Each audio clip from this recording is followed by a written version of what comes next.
gambling debts too?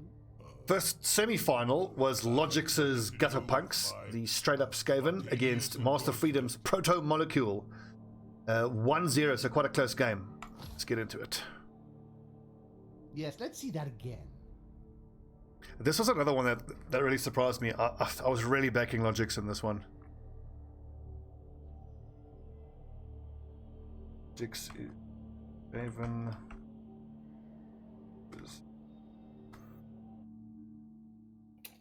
Welcome back, sports fan. What's this? They've hired a star player. This match just gets more and more exciting. Sure hope the opposing team wash their hands. So, the two coaches here, we all know that Lloggiccz is a well-established and experienced player, but I feel like Master Freedom is actually considered an underdog, maybe unfairly. I didn't actually realize he's actually got a pretty solid Blood Bowl pedigree. I believe he's played a few hundred hours of Blood Bowl 1, and he's got some tabletop experience and a couple hundred hours in Blood Bowl 2, so maybe the talk of him being an underdog was people seeing Underworld and just assuming that's not a great team, but... am I right into Gam seeing a wizard up there on the right? Say again? Is that a wizard that Proto Molecule has for this game? Yes, he's got a wizard. He's got 3 re-rolls and an APO. I do like to see a wizard versus Skaven. I didn't pay too much attention to the TV disparity here, but I imagine it doesn't look that bad. I mean, the Underworld do have a couple of skills. There's a block thrower. There's plus Agi lineman, mighty blow, blitzer. Another plus Agi lineman. Yeah, I know from playing against them that Lloggiccz plus Agi Skaven was a real pain in the bum for me, but here he's coming up against 2 on the other side, so we'll see how they deal. I still think that when it comes to most dangerous pieces, dangerous not in terms of punching, but dangerous in terms of scoring, the Gutter Runner is just a nuclear bomb on the field. It's just, they are so fucking scary.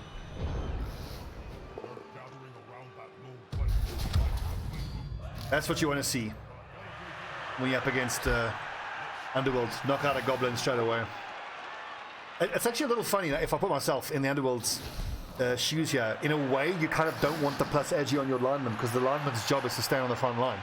But if you put 4 Agi on a lineman, you then don't want them on the front line. You want them to ball handle. That is true. And as you can see, these little goblins make very poor linemen.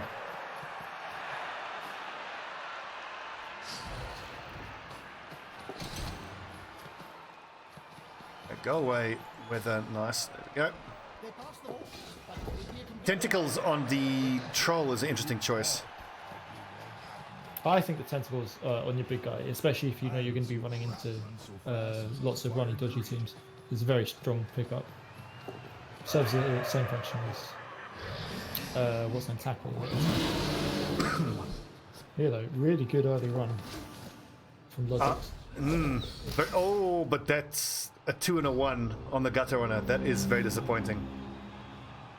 I mean, he's been making those kind of movements the whole tournament, just dodging through tackle zones with the Gutter Runner, just with impunity, and it hasn't been punished. Yes, tell me about it. So remember him vividly doing 4 dodges in a row and then a 2 red die and getting away with it. You wouldn't know anything about Skaven bullshit, would you? Had enough Skaven bullshit for the rest of my life, I think. So, what's he looking to blitz with here? Oh, he obviously wants to hit the ball carrier, because the first thing I noticed was his mighty blow piece isn't blitzing, but he's got to address that ball carrier. Yeah, and I like that. I think throughout this tournament we've often seen where people have underestimated how important it is to stop a ball carrier, and especially in this Indeed. So, a quick note there on using stab. I've had very limited experience with stab on a Dark Elf team, but sometimes stab can really screw you over, because if my understanding of how it works is correct, if the armor roll had failed there, that ball carrying piece wouldn't have been knocked down. It would have still been on his feet, which would have been terrible for the Underworld. I see. But what are the numbers here? Because I presume that piece is quite a low AV piece. There's nothing on the schedule that's more than 8, right? Yeah, there's a 7 AV. So from what I understand how stab works, it automatically breaks armor, and it's just a straight injury roll. Yeah, I see. Yeah, that does seem nice. Well, I had a 1000 TV Dark Elf team with 2 assassins. It was absolute hot garbage. It did not work at all because the armor doesn't break, and then you've just kind of wasted that block. The piece you're hitting doesn't get knocked over, and then your assassin gets knocked over on the next turn. Yeah, I've never used Star. The one time I've tried to use a Star player, he immediately got knocked out. So Perfect. not my area of expertise. Money well spent then on that star player. Okay, I'll just point out the amount of sidestep on the Skaven. Such a good skill. It's such a good skill. It's one of those skills that whenever I've looked at it, I've kind of been like, you know, they're still getting pushed somewhere, but then you come up against it and you just desperately want to get someone out of your grill, and they're like, nope, nope, nope. It's funny. It's funny you say that, because that is exactly the point I was going to make. And like as a very new player, I remember looking at sidestep, going, "That's garbo. Why would I ever take that?" But then you go up against it, and the way they can just manipulate the pieces and crucially stop you from following up blocks and pushing you into 2 skull and 3 skull situations, and the ability to use the actual side of the field. Really good. Yeah.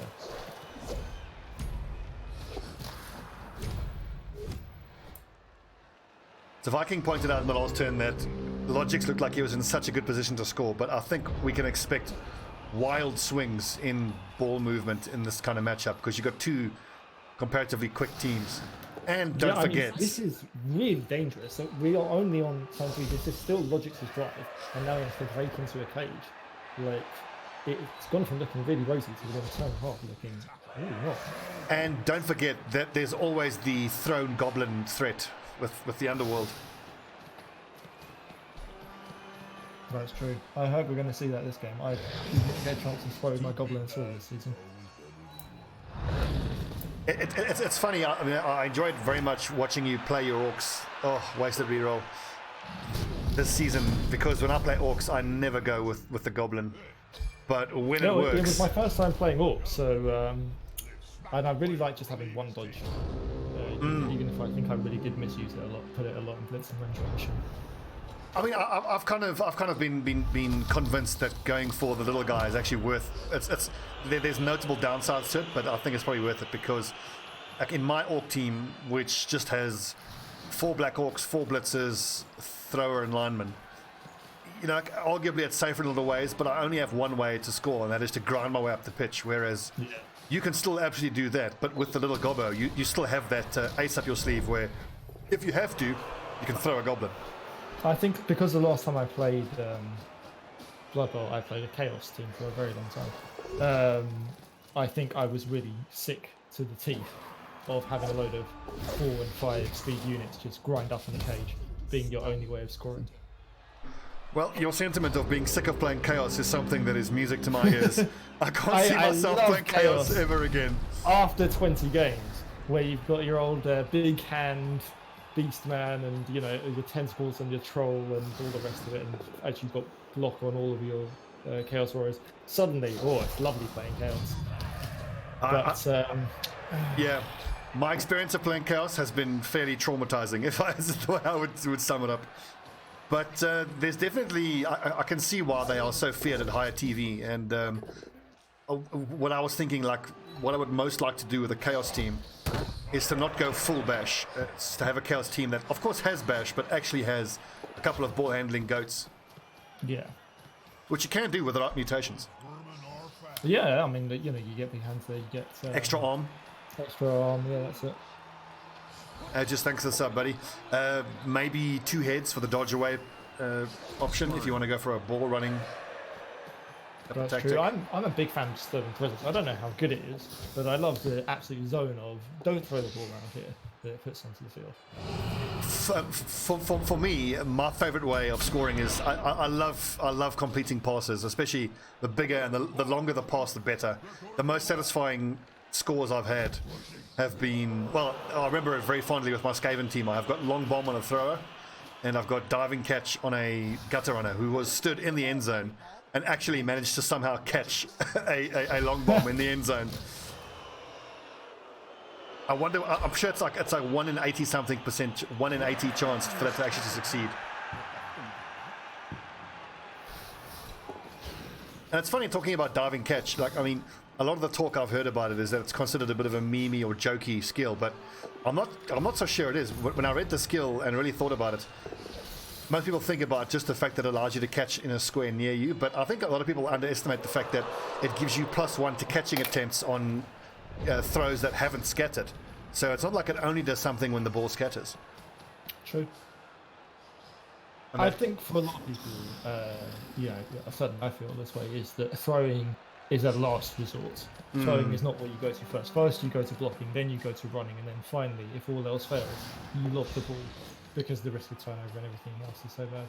And equally, like Viking points out, it may give you the extra chance to intercept, but if everyone is scared of throwing, the intercept rolls are few and far between. In fact, I think I probably only went as in had the chance to roll the dice to intercept twice in 7 matches.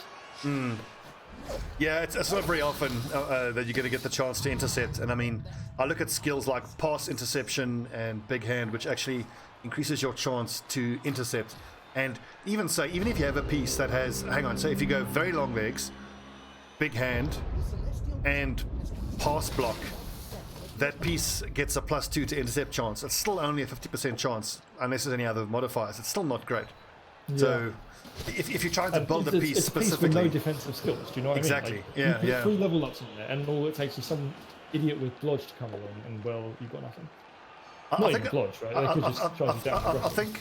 I think what was informative for me was when I started looking at the skills in Blood Bowl, the way that I look at my perks in Battle Brothers, whereas when I'm deciding how useful a skill is, I think not only how useful is it when it procs, it's how often does it proc and under what circumstances will it proc. Yeah, that's true. You don't want something that's amazing 10% of the time if you have something that's pretty good 50% of the time. Yeah, you also don't want something that will pull your ass out of the fire if you're in a dire situation. You're much better off taking skills that are going to make sure you don't get into the bad situation in the first place. True that. So this first half is kind of just devolving into a grind now in the middle of the pitch. It's interesting. A couple knockouts and 3 knockouts for the Skaven. Yeah, I mean, definitely turned into a bit of a mess here, but with 3 turns each and lots of Skaven on the field, I wouldn't rule out any. You're always under a threat. Oh. Tentacles failed. Okay.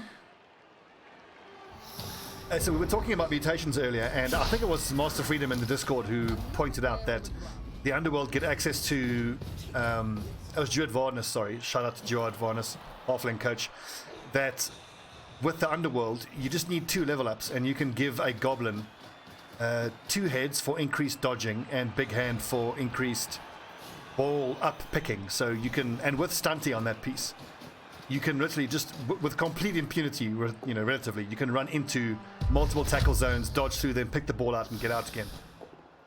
Yeah. It's a strong strategy. I mean, the problem is, again, in short tournaments like this, can you guarantee that you're going to get 2 level ups on that day? I'll be really interested to see what it's like in Season 2 if we have more matches. Yeah, I'd also love to know how on earth you're supposed to get 2 levels on a goblin. I mean, I guess once you start running in the touchdowns, it's pretty easy. Oh, yeah. Let's go. This is a big blitz. So speaking of Season 2 briefly, we'll see what interest there is for other coaches joining. If we don't get any more entrants, we'll just run again with the same teams, but we'll have to take a vote on who wants to re-roll for teams, because it'll be interesting starting a season with some TV stunk into the teams, but my intuition tells me a lot of coaches are going to want to get off their teams. I do not want to play Chaos. Yeah, I think a few people might want to get off their teams. I also think if you've got new players coming in, I have been there a few players who abandoned the round robin towards the end of it, then they might feel a bit hard done by playing a whole new vanilla 1000 team into the weird monstrosities. It is true, because the ones who made the eliminations got extra games for extra SPP. And I'm sorry, Viking, but fuck you, dude. don't talk about, ooh, I don't want to play. I don't want to play Amazons. Ooh. Amazons are amazing.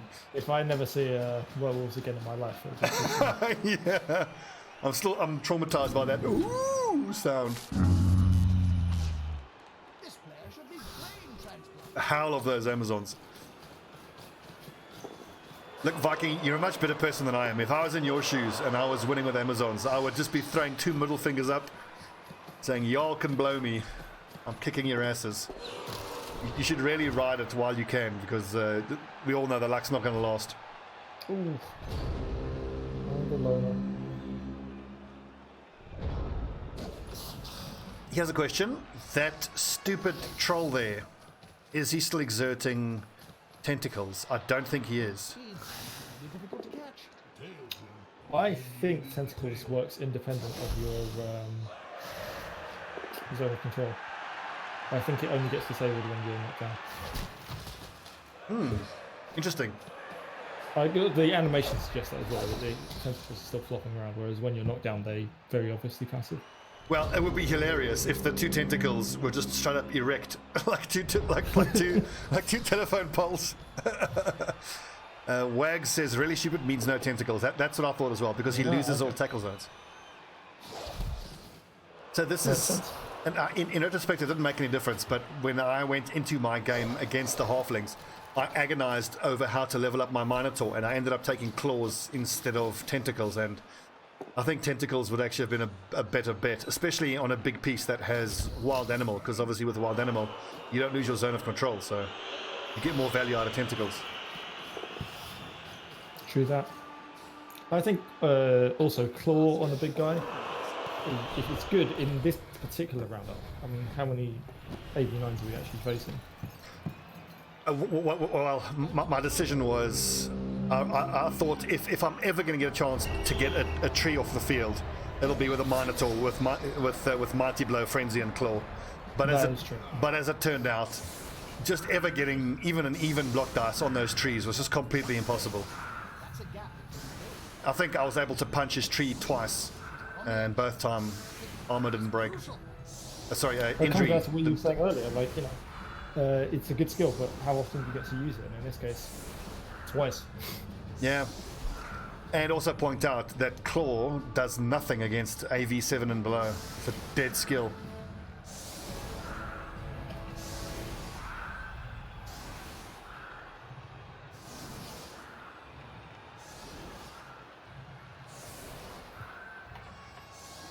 So, now it is Master Freedom's drive. He's got how many goblins? He's got 2 goblins. Those are unleveled goblins though, so it's not like he has what the halflings had. Throw a rock, scat, and buzzocks get injured. 2 knockouts. Buzzcocks.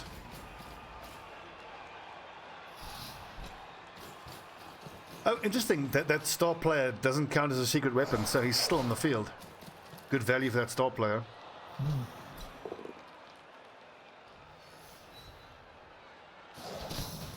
I think we agree, Viking. Both TheExile and I were saying that Claw is amazing when it's amazing. Yeah. It's injury. only, you look at this team, for example, like there's a load of wingies here, and same thing with the zombies.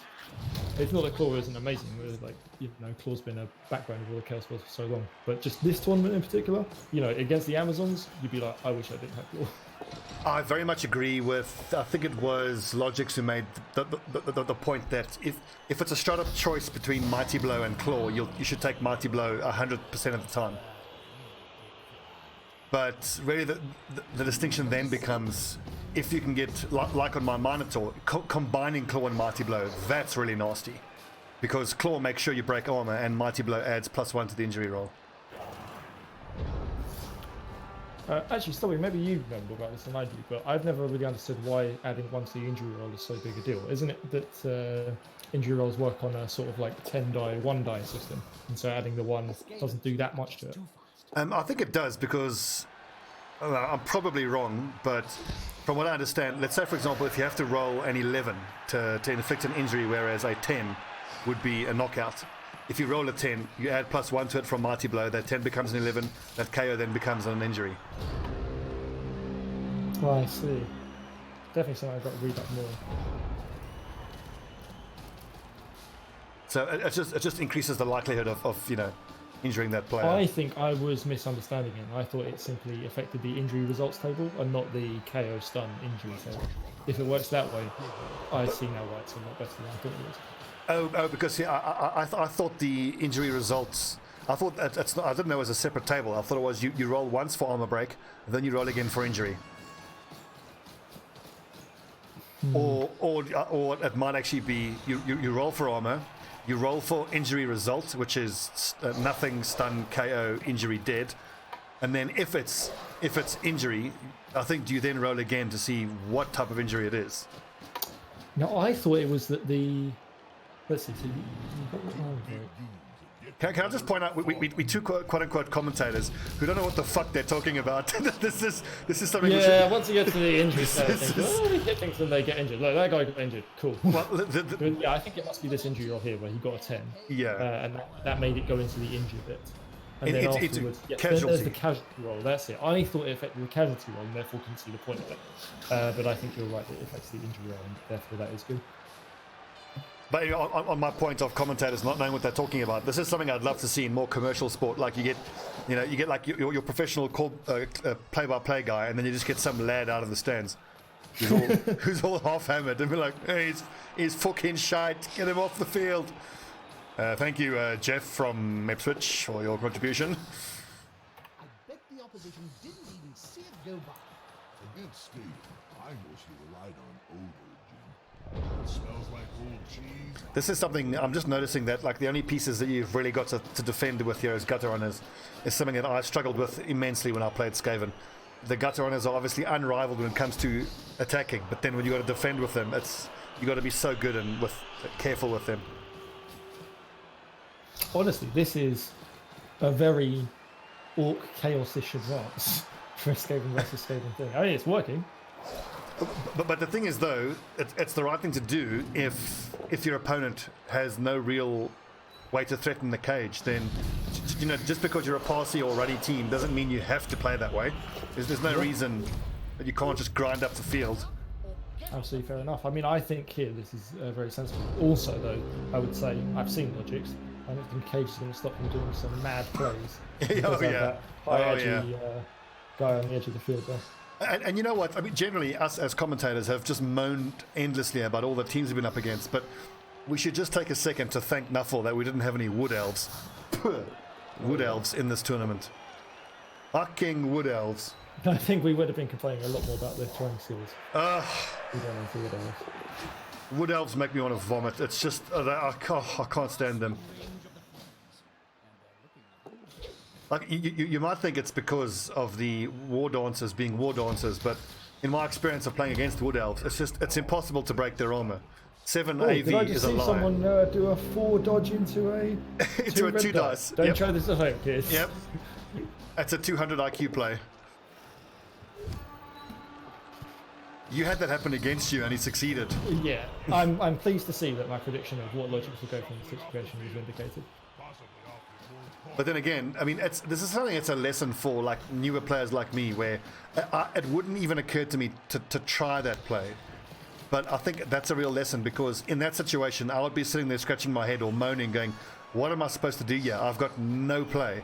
Whereas Lloggiccz realizes, look, that's super unlikely to win or to be successful, but it's still his best chance. There is a chance, yeah. It's not 0. 1 in 100 is not 0.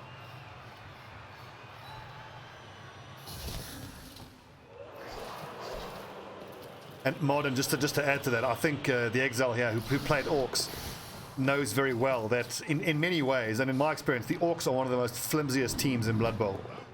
Oh, AV9, allegedly. It's a lie. The AV is a lie. Chinese him. I mean, we saw it in the last game as well. You know, Amazon's 7 AV, 6 armors. Unbreakable. From 55. Like, come on, the stats must be, surely the average should be about 15 to 18. But really, all that we're saying right now is that selection bias is a powerful thing. I mean, Tentacles failed. Tentacles failed again, and that's against a 2 strength piece. I want to take a look actually at that tentacle roll there. So, tentacles 6+, 6 plus 3 plus 2. Strength is going to player minus 5.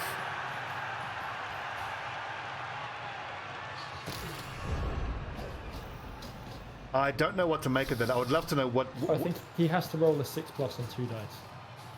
So, not impossible. But I mean, we've seen Tentacle proc 4 times and it's worked once and failed 3 times. 9 plus 2 minus 5 equals with 6. This sort of strength disparity, you'd expect him to approximately failed. So, Wags, So, unlucky, but not horribly so. yeah, so Wags, does that mean that if it's a 6, he just needs to roll... Is it a 2d6? So it's 1 to 12. So that's a 50% chance with that strength disparity for Tentacle to work. No, there's a bit more, because if he gets a 7, which is the most likely result, 7 is fine. So Because you have a 1 in 6 chance of getting 7 on 2d6, right? So you have that going for you, and then you have the other half of it, if you like. oh, love these dodges. All this focus on the ball is against the spirit of the game. Give me more random violence. Not a rousing. I mean, here, look at those injuries on the side of the field. This surely has to be just get that ball down there and see out the rest of the game. It took 3 Indeed, and Tentacles finally worked there.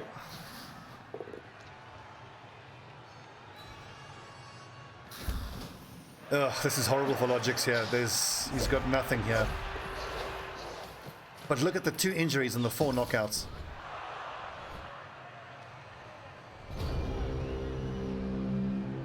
Man, geez, I'm officially a fan of Master Freedom. I'm a fan. I've really enjoyed watching him play.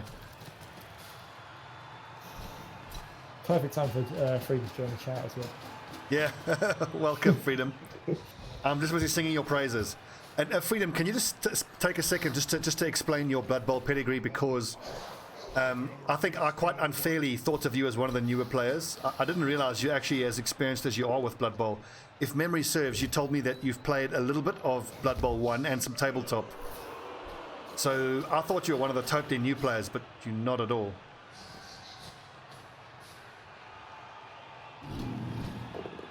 And then just to add on to Mardon's point there, if we're talking about high AV getting broken, we really need ShinobiShadow in the chat here, because his chorfs have been fucking flimsy this tournament. His centaur has been injured quite a lot. Well, that's the thing about horses, isn't it? They look really tough, but break a leg, gotta put them down. Anyway, so when it comes to the next season, my hope is we can get 24 teams. I really want to see every single team playing. I don't know about anyone else, but I've told several friends about this league, and they've been very keen to get involved if there's another round going. Okay, yeah, so Freedom, yeah, Freedom, you've played a lot of Blood Bowl. I don't know why I thought you were a newbie. You are not a newbie. I think it might have been, I saw that you got Underworld and I just underestimated Underworld, but they're a bloody good team actually. They're not tier 1, but they're a good... Why did he pass there? Is he trying to get SPP? Yeah. I guess he's about to run it in. And it's a one square faster full edge. This block, I think, is a little bit dubious. Oh, is he not running it in? That is more risk than I would ever take it. Yeah, yeah.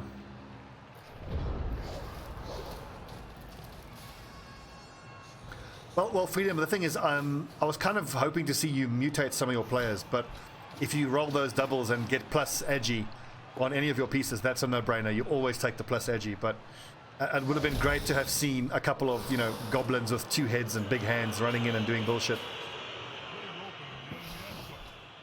How many fucking knockouts? 1, 2, 6 knockouts. Oh, this is risky.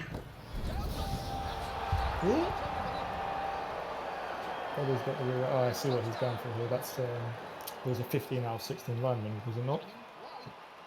So he actually made a throw there, didn't he? Yes, this is something I only learned recently you could do. Is you're next to each other. I thought you had to do a handoff, but someone I think in Discord said that you can manually right click Select and do throw. it once. That is and get something the I did not know pass. either. The ball to the hoops. Now it's time to think different. So the argument in favor of doing that is you get the +1 SPP, but I'm interested to think about how, if the throw fails and the ball scatters, I think then there's a half decent chance that because you stood next to the person that you've thrown it to, it can scatter into their square and they can still get a roll to catch it.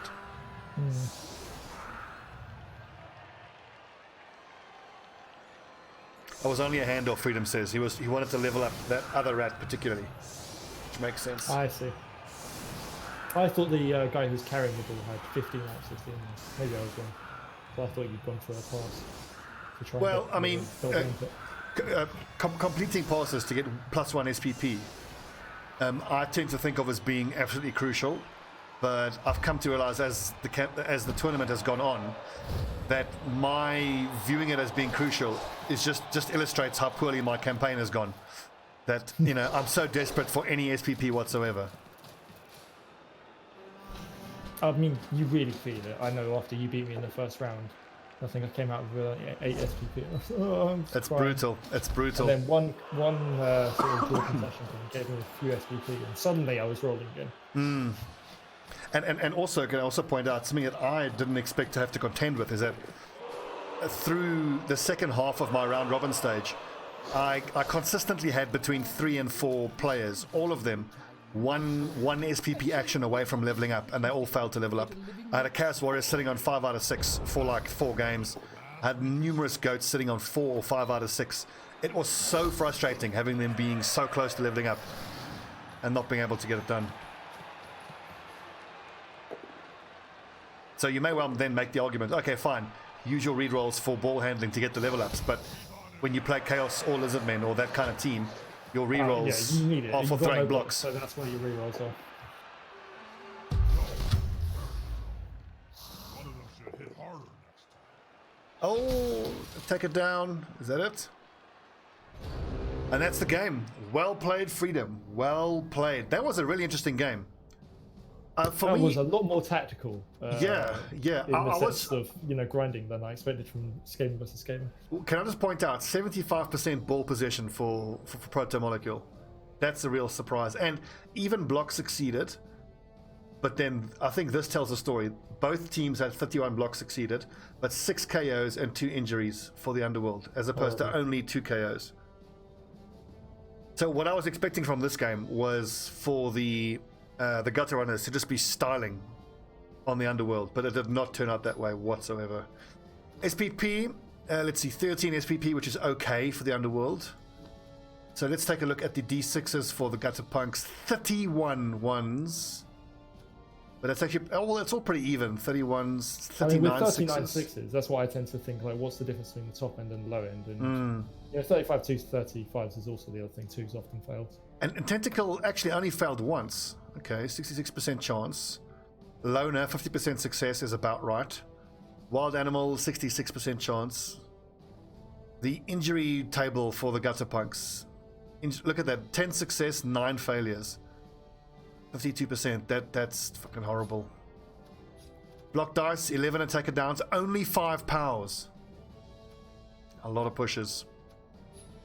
And I don't see any snake eyes, so that's not too bad. And then for Proto Molecule, again, pretty even. 12 powers, 10 attacker downs. Just overall, well played. Well played, Freedom. Good result.